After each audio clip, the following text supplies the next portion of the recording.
24 4:24 mark సువార్త. మరియు అంటే పైన కొన్ని మాటలు చెప్పి అవిగాక మళ్ళీ ఇంకా మరియు ఆయన మీరేమి వినుచున్నారో జాగ్రత్తగా చూచుకొనుడి అనే మాట మాట్లాడాడు. ఈ మాటను గురించి కొంచెం ధ్యానిద్దాం. ఇప్పుడు మనం చదువుకున్న ఈ మాట యేసు ప్రభు సాక్షాత్తు ఆయనే పలికినటువంటి మాట. చాలా కొద్ది విషయాన్ని వివరించడానికి ప్రయత్నిస్తాను. అంటే సుదీర్ఘ ప్రసంగం చేయాలనుకోవటంలా, ఆ పైన దేవుని చిత్తం.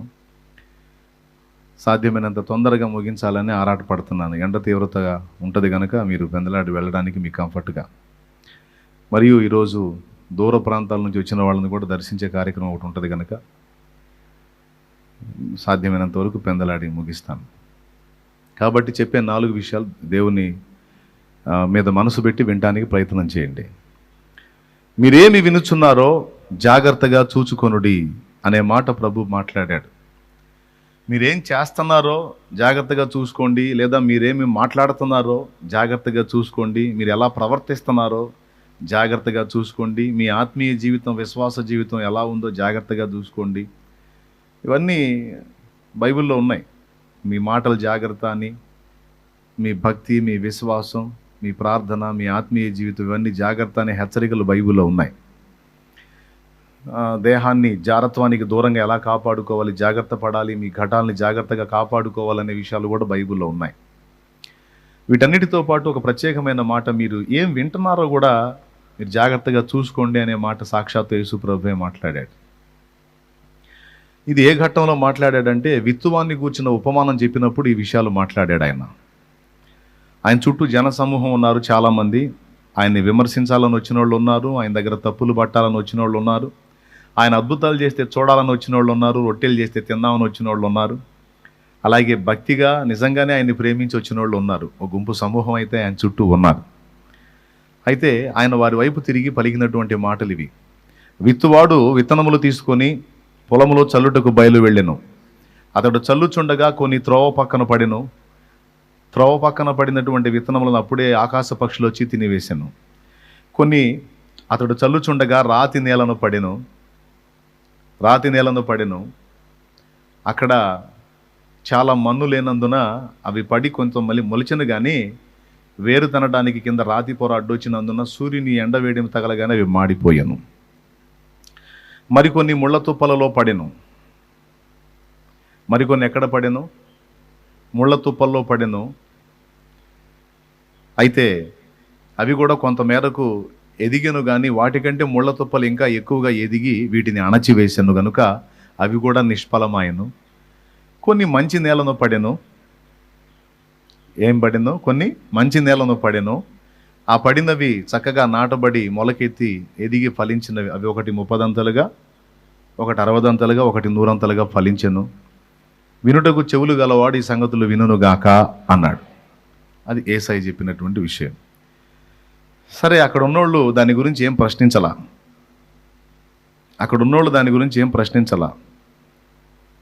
ప్రభు యొక్క శిష్యులు విన్నారు. తర్వాత అడుగుదామలే, ఇప్పుడు జనాల్లో ఉన్నాడు కదా, ప్రశాంతంగా ఉన్నప్పుడు అడుగుదామని అప్పటికి మౌనంగా ఉండి, ఆయన ఏకాంతంగా ఉన్నప్పుడు ఆయన దగ్గరికి వెళ్ళి, ప్రభువా, నువ్వు ఏదైనా ఉపమాన రీతిగా మార్మికంగా బోధిస్తున్నావు, ఎందుకని తేటగా బోధించట్లేదు? ఇందాక నువ్వు విత్తువాన్ని కూర్చున్న ఉపమానం చెప్పావు కదా, నువ్వు ఏది చెప్పినా ఉపమానంతో చెప్తున్నావు, ఉపమానం లేకుండా ఏది చెప్పట్లేదు. ఎందుకయ్యా, మాకు తేటగా అర్థమయ్యేటట్టు చెప్పొచ్చు కదా, ఎందుకు మార్మికంగా చెప్తున్నావు అని అడిగారు. అప్పుడు ప్రభు అన్నాడు, దేవుని పరలోక రాజ్య మర్మములు తెలుసుకున్నటకు అందరికీ ఆయన అవకాశం ఇవ్వలేదు. 11వ వచనం, మార్కు 4:11. అందుకు ఆయన, దేవుని రాజ్య మర్మములు తెలుసుకోవటం అనేది మీకు అనుగ్రహించబడింది, వాళ్ళకి అనుగ్రహించబడలేదు. కాబట్టి వాళ్ళకి ఉపమాన రీతిగా బోధించబడుతుంది మార్మికంగా. ఇప్పుడు మీరు వచ్చినట్టు వాళ్ళు కూడా వచ్చి నన్ను అడిగితే నేను వివరిద్దును, కానీ వాళ్ళు రాలేదు. చూడండి, వాళ్ళు తెలుసుకోవడానికి ప్రయత్నం చేయలే. హలో, వింటున్నారా? ఏదో వినపడింది, విన్నారు, కానీ దాని గురించి ఇంకొంచెం లోతుగా తెలుసుకుందామనే ఆలోచన అన్ని వేల మందిలో ఒకటికి కలగల. కానీ మీరున్నారే, ఇప్పుడు నేను ఏకాంతంలో మీకు దొరికితే వెంటనే నా దగ్గరకు వచ్చి, ప్రభువా, దాని రహస్యం ఏమిటి అనే మాట మీరు నన్ను అడిగారు. మీ కలిగిన ఈ ఆకలి వాళ్ళకు కూడా కలగొచ్చుగా, మీ కలిగిన ఈ ఆలోచన వాళ్ళకు కూడా కలగొచ్చుగా, మీతో పాటు ఇంకా కొంతమంది వచ్చి అడగొచ్చుగా నన్ను, కానీ ఎవడు అడగల. మరి నా మాటల మీద సరైనటువంటి గౌరవం లేనప్పుడు నా రహస్యాలు ఎందుకు చెప్పాలి అతనికి, వాళ్ళకి? ఎవడికి ఆశ ఉందో, ఎవడికి ఆకలి ఉందో, ఎవడికి ఇంట్రెస్ట్ ఉందో, ఎవరికి శ్రద్ధ ఉందో వానికే చెప్తాను నేను. Praise the lord. అది మీకు అనుగ్రహించబడింది, మీరు ధన్యులని అప్పుడు వాళ్ళకి చెప్పడం మొదలుపెట్టాడు. ఇక్కడ పాయింట్ ఏంటంటే, యేసు ప్రభువుని గురించి ఇప్పుడు కూర్చున్న మీ అందరికీ ఒకే అభిప్రాయం లేదు. ఆయన్ని కూర్చున్న అవగాహన అందరికీ ఒకే విధంగా లేదు. ఇప్పుడు ఇక్కడ కూర్చున్న వాళ్ళు కానీ, శుక్రవారం వచ్చేవాళ్ళు కానీ, ఆదివారం వచ్చేవాళ్ళు కానీ, ఆన్లైన్కి వచ్చేవాళ్ళు కానీ చాలామంది ఉంటారు. 1000 కొద్ది ప్రజలు ఉంటారు. ఆన్లైన్లో లైవ్ ఫాలో అయ్యేవాళ్ళు, జూమ్ ద్వారా ఫాలో అయ్యేవాళ్ళు మొత్తం కలిపి 1000 సంఖ్యలో ఉన్నారు. ఇప్పుడు ఇంతమంది ఈరోజు ఈ వర్తమానం వింటున్నారు కదా, మీ అందరిని గురించి ఒక మాట చెప్పనా నేను, అందరికీ యేసు ప్రభుని గురించి ఒకే విధమైన అవగాహన లేదు. కొంతమందికి కొన్ని విధములైన అవగాహనలు ఉన్నాయి. సేవకులు గుర్తించాల్సింది ఏంటంటే, ఇది సేవ చేసే ప్రతి ఒక్కరికి ఒక పాఠం. ఇప్పుడు మనం వాక్యం చెప్తున్నప్పుడు చాలామంది జనం కూర్చొని ఉంటారు. మనం కలిపి అందరికీ వాక్యం చెబుతాం. ఇప్పుడు నేను మీ అందరికీ కలిపి వాక్యం చెప్తున్నా, కూర్చుని వినేవాళ్ళు అందరి మైండ్లో ఒకే రకంగా ఉండవు. ఒక్కొక్కళ్ళు ఒక్కో టైపులో ఉంటారు మనసులు. ఇక్కడ గమనించాల్సిన విషయం ఏంటంటే, విశ్వాసుల్లో 2 వర్గాలు ఉంటారు. ఒకటి సీనియర్సు, 2 జూనియర్స్. సీనియర్స్గా ఉన్నటువంటి విశ్వాసులకి బేసిక్స్ తెలుసు. అసలు యేసు ప్రభు ఎందుకు దేవుడు, ఆయన ఎందుకు ఫాలో అవ్వాలి, ఆయనకి మిగిలినటువంటి క్రమాలకు ఉన్న వ్యత్యాసం ఏమిటి, మనం అన్ని వదిలిపెట్టి యేసు ప్రభుని ఎందుకు నమ్ముకున్నాం అనేటువంటి బేసిక్స్ పాయింట్స్ ఏవైతే ఉన్నాయో, బేసిక్ పాయింట్, ఆ బేసిక్స్ అన్నీ కూడా సీనియర్స్కి తెలుసు, జూనియర్స్కి తెలియదు. పాపం అందరితో పాటు వచ్చి కూర్చుంటారు. ఏదో బైబిల్లోంచి ఆ మత్తయి, మార్కు, లోకా, యోహాను సువార్తలోంచి యేసు ప్రభు గురించి చెప్పిన 4 మాటలకు అది తింటారు, యేసు ప్రభు గురించి చెప్పారని. ఇక మనం అబ్రహాము, దానియేలు, దావీదు, మోషే అన్నామంటే వాళ్ళకి సచిన అర్థం కాదు. ఆ మోషే ఎవరో ఏందో, ఈ పేర్లే విచిత్రంగా ఉన్నాయి అనుకుంటారు అన్యులు. అబ్రహాం ఏందో, నేను వింతగా అనుకునేవాడిని. అబ్రహాం అనే పేరు వినబడితే ఏం అబ్రహాం రా, దబ్బరకం లాగానేవాడిని. తెలియనప్పుడు, నాకు తెలియదు కదా, వెటకారం చేసేవాడిని. దానియేలు అంటే ధనియాలని, అంటే ఆ పేర్లే కొత్త. అలాంటప్పుడు మనకి కొద్దిగా ఇబ్బందిగా ఉంటుంది, అర్థం కావాలి. కానీ అబ్రహాం గురించి చెప్పినా, దావీదు గురించి చెప్పినా, దానియేలు గురించి చెప్పినా, మోషే గురించి చెప్పినా, ఎవరి గురించి చెప్పినా సీనియర్స్కి అర్థమైంది. ఎందుకంటే వాళ్ళు బైబిల్ చదివారు, వాళ్ళకి యేసు ప్రభు తెలుసు. అలాగే యేసు ప్రభుని సేవించినటువంటి పాత నిబంధన భక్తులు, క్రొత్త నిబంధన భక్తులు కూడా వాళ్ళకి తెలుసు, అవగాహన ఉంటుంది. ఇక్కడ జరగాల్సిన తంతు ఏంటంటే, చర్చికి చాలామంది వస్తారు, వెళ్తూ ఉంటారు, కానీ పక్కవాడికి అవగాహన కల్పించరు. ఇది దరిద్రం నంబర్ 1. చిన్న సంఘం దగ్గర నుంచే ఇది నేర్పుకుంటే చాలా బాగుంటుంది విశ్వాసులకి. ఇప్పుడు నలుగురిలో నతానియేలు, గుంపులో గ్లోరీ అని ఒక జోక్ ఉంది, అర్థమైందా? అందరిలో నేను ఒకడిని వచ్చాను పోయాను, పక్కోడితో నాకెందుకు. అందరిలో నేను ఒకదాన్ని వచ్చాను పోయాను, పక్కోళ్ళతో నాకెందుకు అని సర్దుకుపోయేటువంటి విశ్వాసుల వలన చాలా వరకు ఆత్మల రక్షణ కార్యం జరగట్లేదు. రక్షణలోనికి వద్దామనుకుని చర్చికి వచ్చిన విశ్వాసులు సైతం కొంతమంది అవగాహన లేక తిరిగి శాపగ్రస్తమైన అనుభవాల్లోకి వెళ్ళిపోతున్నారు. వీళ్ళు అవగాహన కల్పిస్తే ఏం అవగాహన కల్పిస్తారు తెలుసా? మన వాళ్ళు అవగాహన కల్పిస్తే కొద్దిగా ప్రార్థన గురించి చెబుతారేమో, కొంతమంది అది కూడా చెప్పరు.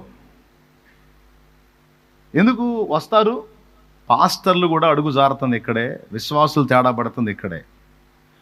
అన్యులైన వాళ్ళు దేవుని పాదాల చెంతకు వచ్చినప్పుడు దశంభాగాలు ఇచ్చేదాని గురించో, లేకపోతే ఇంకో దాని గురించో వాళ్ళకి అవగాహన కల్పించడం కాదు, కానీ వాటన్నిటికంటే ముందు అసలు యేసు ఎందుకు దేవుడు. ప్రపంచంలో దాదాపు 60% మంది ప్రజలు యేసు ప్రభుని ఎందుకు హత్తుకున్నారు, యేసు ప్రభుని ఎందుకు ఫాలో అవుతున్నారు, మన గతంలో ఉన్నదేంటి, మన గతంలో ఫాలో అయిన దానికి యేసు ప్రభుకున్న వ్యత్యాసం ఏంటి అనే బేసిక్ పాయింట్ నేర్పాలి. చాలామంది సీనియర్స్గా ఉన్నోళ్ళకే నాకు తెలిసి తెలియచావదని నా నమ్మకం. అది దరిద్రం అన్నాను చూడు. దరిద్రం అని ఎందుకు అన్నానంటే ఇందుకే అన్నాను. ఇప్పుడు మిమ్మల్ని నిలబెట్టి ఒకళ్ళని అడుగుతా, అసలు యేసు ప్రభుకి మిగిలిన వాళ్ళకి ఉన్న తేడా ఏంటి? యేసు ప్రభుని నమ్మకపోతే ఏం జరిగేది? యేసు ప్రభుని నమ్మితే వచ్చేది ఏంది?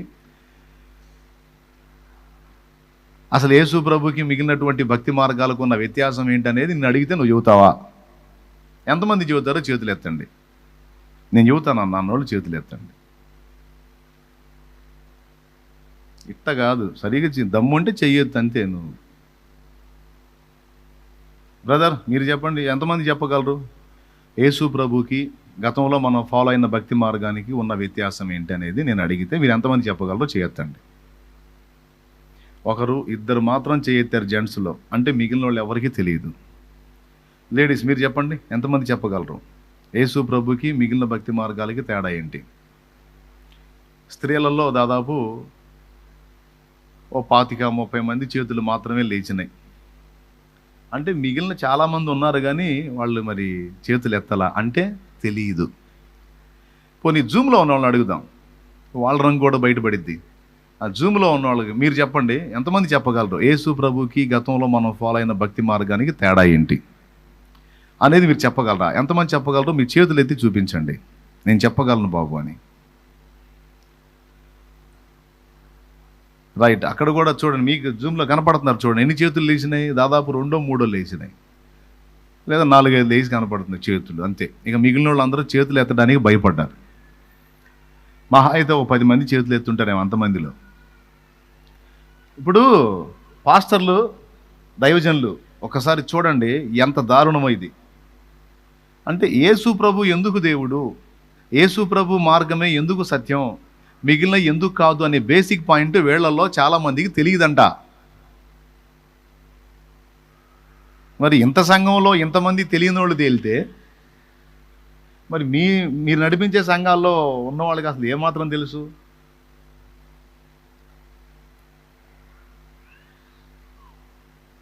దారుణం కదా. సరే, నాకు తెలుసు నేను చెప్తాను అన్నోళ్ళు చేతులు ఎత్తండి. నాకు అవగాహన ఉందయ్యా, నేను తేడా చెప్తాను అని. ఇందాకేమో చాలామంది చేతులు ఎత్తారు, ఇప్పుడేమో ఒక 5-4 ఎత్తుతున్నారు. ఇప్పుడు మీరందరూ ఎవరంటే చేతులు ఎత్తని వాళ్ళందరూ, నేను దాదాపు సంవత్సరం పైబడి నేను యేసు ప్రభుని వెంబడిస్తున్నాను అన్నోళ్ళు చేతులు ఎత్తండి. నేను యేసయ్యను నమ్ముకొని సంవత్సరం దాటిపోయింది అన్నయ్య అన్నోళ్ళు చేతులు ఎత్తండి. 1 ఇయర్ దాటింది, రైట్, దించండి. ఒక 6 నెలలు అయింది అన్నయ్య నేను ప్రభుని తెలుసుకున్నాను అన్నోళ్ళు చేతులు ఎత్తండి. అంతేనా? రైట్. సంవత్సరం పైబడి అంటే 2 ఏళ్ళు, 3 ఏళ్ళు, 4 ఏళ్ళు, 5 ఏళ్ళు, 10 ఏళ్ళు, ఇక ఆ పైన ఎంతైనా కానీ నేను నమ్ముకొని ఇంతకాలం అయింది అన్నోళ్ళు చేతులు ఎత్తండి. పైన 1 ఇయర్ పైన అంటే అందరూ సంవత్సరాలు అయిపోయింది దేవుడిని నమ్ముకొని, కానీ బేసిక్ పాయింట్ తెలియదు. ఇదిగో త్రోవ పక్కన విత్తబడిన వారంటే మీరే. త్రోవ పక్కన విత్తబడిన వారంటే మీరే. మీ హృదయాలు ఎలా ఉన్నాయంటే త్రోవ పక్కన విత్తబడిన విత్తనాలలాగా మీ హృదయాలు త్రోవలాగా గట్టిపడిపోయిన నేలలాగా ఉన్నాయి. తిట్టుకోవాకండి నన్ను, ఒకవేళ తిట్టుకున్నా పర్వాలా, నేనేమో దాన్ని లక్ష్య పెట్టను. కానీ ఏదైనా ఒక పనికి మనం పూనుకున్నప్పుడు, అది భక్తి మార్గం కానీ, ఏదైనా చేసే చేతి పని కానీ, ఒక కుటుంబం కానీ, ఏదైనా సరే ఒక పనికి మనం పూనుకున్నప్పుడు దాని గురించి తెలుసుకోవాలా లేదా? తెలుసుకోవద్దు. బుద్ధిహీనంగా ఎట్టబెడతట సంఖలో బైబిల్ పెట్టుకుని వాళ్ళని చూసి వీళ్ళని చూసి పరిగెత్తుతావా? బుర్ర ఉండొద్దా? తెలుసుకోవద్దా? ఆలోచించొద్దా? స్పష్టత ఉండొద్దా? చెప్పు నాకు. స్పష్టత లేకుండా నువ్వు చేసే భక్తి ఏం భక్తి? అసలు ఏం అర్థం కాకుండా నువ్వేం చేయగలుగుతావు? అసలు ఇన్ని సంవత్సరాల నుంచి ఏం నేర్చుకున్నావు? నేను చెప్పగలనయ్యా, 2 మాటలు చెప్పగలనయ్యా అని ధైర్యంగా చేయెత్తలేకపోయావే నువ్వు. ఇప్పుడు కాదు, అసలు ఆదివారం అడగాల, అప్పుడు ఇంకా సరుకు తేలిద్ది. దేవునికి స్తోత్రం. గట్టిగా చెప్పండి. అంటే ఇప్పుడు ఉన్న వాళ్ళలో, స్త్రీలలో ఒక 25 చేతులు లెగిస్తే పురుషుల్లో ఒక 3-4 చేతులు లేచినాయి అంతే. వాళ్ళు కూడా ఇక్కడ దాకా వచ్చి నిలబడి మాట్లాడాయంటే నాకు తెలిసి షేక్ మస్తాన్లు అవుతారు. ఏం మస్తాన్లు? షేక్ మస్తాన్లు అవుతారు నాకు తెలుసు. ఏడ దాకా వచ్చి చెప్పండి అనే అవకాశాలు ఉంటాయి, అది కూడా చెప్తున్నాను. నా బాధ ఏంటంటే ఇలాగా కనీసం బేసిక్స్ తెలియకుండా ఏదో నేను చర్చికి వెళ్ళాను, నాకు రోగం తగ్గింది, చర్చికి వెళ్ళాను, అప్పు తీరింది, చర్చికి వెళ్ళాను, మనశ్శాంతిగా ఉంది అని ఈ ముచ్చట్లు కాదు. నాకు తెలిసి మిమ్మల్ని చెప్పమంటే మీరు ఏం చెబుతారు తెలుసా? నేను చర్చికి రాకముందు చాలా అప్పుల్లో ఉన్నాను, చర్చికి వచ్చినాక అప్పులు తీరినాయి అని చెబుతావు నువ్వు. లేకపోతే ఒక గడ్డ ఉంది కడుపులో, చర్చికి పోయినాక గడ్డ పోయింది, అందుకని నేను యేసుప్రభు నమ్ముకున్నానని చెబుతావు. ఇదే పునాది. అమ్మాయికి పెళ్లి కాపోతుంటేను మా ఇంటి పక్కన వాళ్ళు చెప్పారు చర్చికి రా అయ్యిద్ది అన్నారు, అందుకని చర్చికి పోతేను అయింది. మా అమ్మాయికి బాగా లేకపోతే చర్చికి రా నీకెందుకు బ్రహ్మాండంగా ఉంటుంది మీ అమ్మాయి కంటే, చర్చికి పోతేను కాకపోతే మా అమ్మాయి ఈ మధ్యకాలంలో బాగానే ఉంటుంది అందుకని పోతున్నా.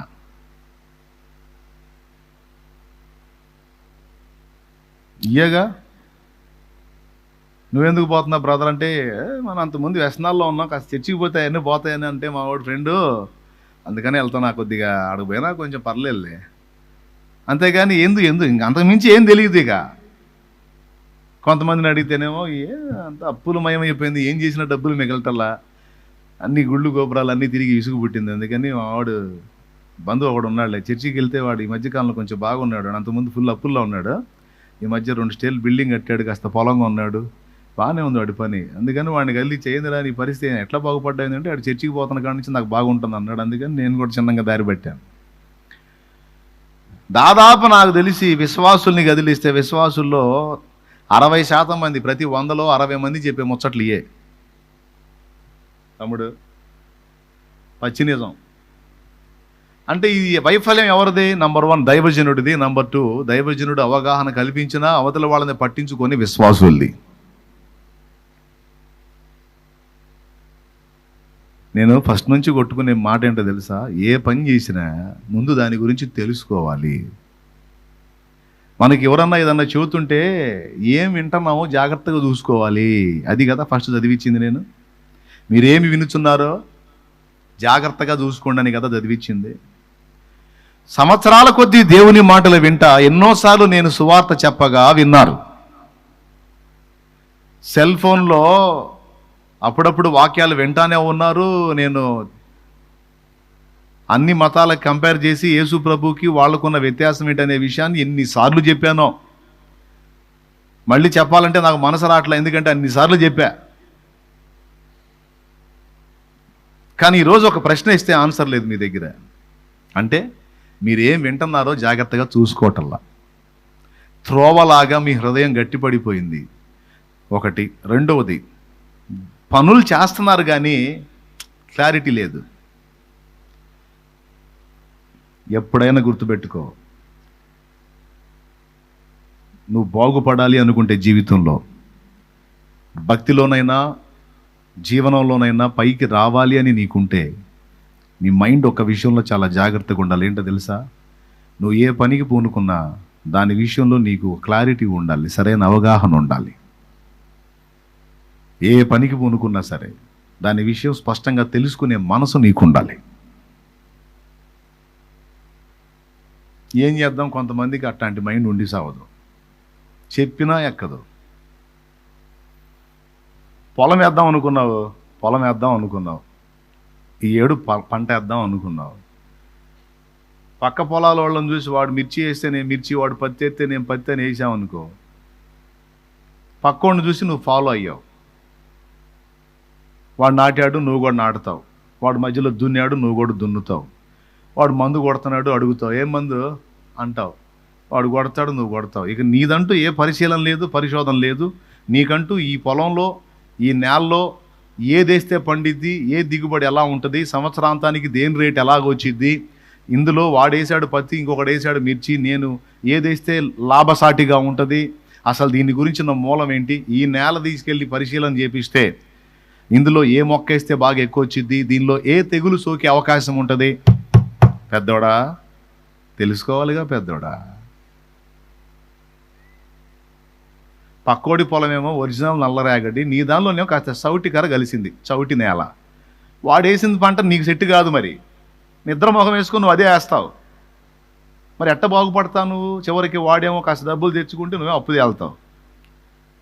ఇంటికి వచ్చి ఎరువు మొఖం వేసుకొని కూర్చుంటావు, నెత్తిన గుడ్డ వేసుకొని కూర్చుంటావు. ఏమయ్యా ఏంది, ఎంత వచ్చినాయి అసల్లో కూడా పోయింది అన్నట్టు. ఏడంతా కష్టపడి పని చేసినా కూడా ఏంది నష్టం ఏంటంటే, ఏం చేద్దాం, మన దరిద్రం, మన కర్మ, మన పెండాకూడు అంటాడు.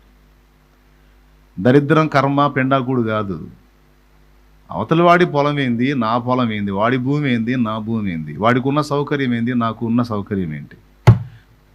పరిశీలన అనేది అంటారండి, దాన్ని పరిశోధన అంటారండి. వ్యాపారం చేసిన అంతే పెద్దోడా, నిద్రమొహం వేసుకొని ఆడు చేశాడు, నేను చేశాను, ఆడు తీసుకొచ్చి పెట్టాడు, నేను కూడా పెడతాను, వాడికి వచ్చింది గొప్ప, నాకు కూడా వచ్చిందని చెయ్యకూడదు. బతుకు పాఠం, జీవిత పాఠం చెబుతున్నాను నేను. ఏమైనా అర్థమవుతుందా ఇదన్నా, లేకపోతే ఇది కూడా బుస్సేనా? ఏమో వినేటప్పుడు బాగానే పెడుతున్నారు మొగలు తెగింటన్నట్టు, కానీ ఏం చేద్దాం, అడిగితే నా గాలి తీస్తున్నారు. ఏమర్థమైందంటే నీకు ఏమర్థమైంది, బ్రహ్మాండంగా చెప్పావు, బాగానే ఉంది, ఇంకేంది మరి. అది ఏమర్థమైందంటే అసలుకి మామూలుగా అసలుకి నేను ఆడికి పోయినా నాకు అర్థం కాదు, ఇక్కడ అర్థమైంది. ఏమర్థమైందంటే అసలు ఇక నువ్వు మాట్లాడుతుంటే మామూలుగా ఉందా, ఏమర్థమైందని అడిగితే ఇంకేమేం చెప్పేది నేను అసలు మామూలుగా లేదా. అసలు మొక్క మాత్రం చెప్పరు. ఎందుకు ఎక్కలా? ఎందుకు ఎక్కలా? పరిశోధన లేదు. అసలు వీడు ఏం చెబుతున్నాడు, వీడి షాప్ ఏంది, వీడు గంటన్నర మాట్లాడాడు, వీడి షాప్ ఏంది అనేది కనీసం మైండ్ పెట్టాలి కదా. ఇప్పుడు నేను చెప్పే వేస్ట్ మాటలు అవసరమైనయా? భక్తికే కాదు బతుక్కి కూడా అవసరమైనవి అని చెప్తున్నాగా. నేనైతే అట్ట చేయనండి. వాడు వేసాడు, నేను కూడా అదే వేస్తానని నేను వేయను. వాడు పత్తి వేసాడు, నా పొలంలో కూడా పత్తి వేస్తా, నేను వేయను. కాస్త మట్టి తీసుకెళ్ళి పరిశోధన చేపిస్తా. ఈ నెలలో ఏది వేస్తే దిగుబడి వచ్చిందో చూస్తా. వాడికి నీటి సౌకర్యం ఉందా, లేదు. నా పొలంలో బోర్ వేస్తే నీళ్లు పడే ఛాన్స్ ఉందా, ఓకే, నీళ్లు పడిద్దా పడదా టెస్ట్ చేస్తా. నీళ్లు పడే ఛాన్స్ ఉందా, బోర్ వేపిస్తా. ఇయర్లీ ఒక సంవత్సరానికి ఒక పంట వాడేస్తాడు, నేను సంవత్సరానికి 3 పంటలు వేయటానికి నాకు ఎలా అనుకూలంగా ఉంటుందో వెతుక్కుంటా. ఈ నేల సత్తా ఏంటనే తెలుసుకుంటా, దానిలో ఏ మొక్క సెట్ అయిద్దో తెలుసుకుంటా. అవతలోడు పత్తి వేసాడు, అవతలోడు మిర్చి వేసాడు, నేను అవసరం ఉల్లిపాయ వేస్తా. వాడు పత్తి వేసాడు, నేను పత్తి వేయను, వాడు మిర్చి వేసాడు, నేను మిర్చి వేయను, ఉల్లిపాయ వేస్తా. అవసరం అయితే పెద్ద ఉల్లి వేస్తా. దానికి ఎలా సస్యరక్షణ చర్యలు చేయాలో చేస్తా, కష్టపడతా. అది పనిచేసే పద్ధతి. అది